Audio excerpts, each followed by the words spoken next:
Hey guys, how you going? This is BillyEatWorld again, and today we're going to kick off a brand new series taking a look back at the history of FPS games.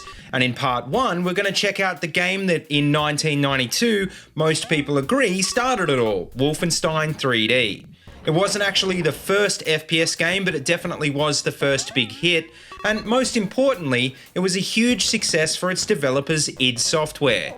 And off the back of this, id would go on to make even more legendary games like Doom and Quake, and ultimately end up dominating the FPS scene for most of the 90s.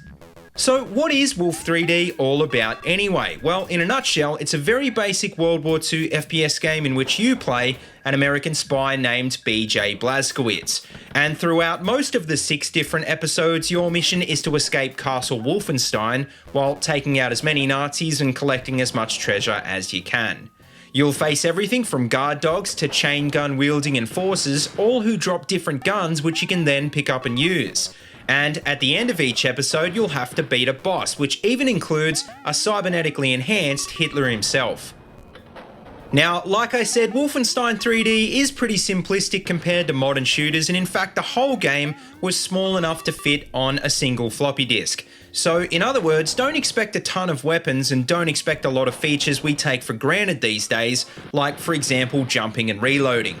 Even the basic movement controls work completely differently, like for example, to strafe you actually have to hold in the Alt key. But with that being said, the game does actually have customizable key bindings and a surprising amount of other options, which wasn't really that common in most games at the time. What Wolfenstein did give the genre though was a basic framework that just about every shooter for the next decade would base itself on. Like for example, the concept of 100 health that you can top up with pickups, and even down to the little things like for example your weapons being selectable by the number keys.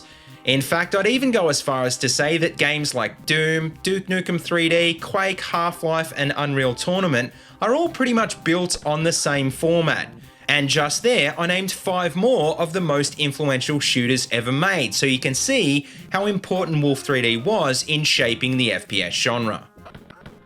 Now, notably absent in Wolfenstein 3D is multiplayer, and I can remember when I was a kid having to sit there and take turns with my friends, and this is probably the main reason why it's often overshadowed by id's next hit, Doom, which added in the very first multiplayer deathmatch mode. So in other words, without multiplayer, once you'd finished the game, there wasn't really anything else to do except replay the game again. But fortunately for us, id planned ahead for this and included 4 different difficulty modes, as well as a ton of secrets hidden throughout the levels.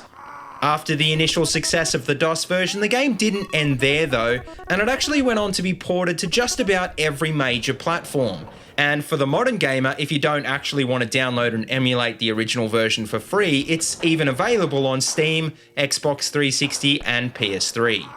Wolf 3D also wasn't just a one-hit wonder, and in fact it paved the way for a string of sequels in the old school style that are still being released to this day.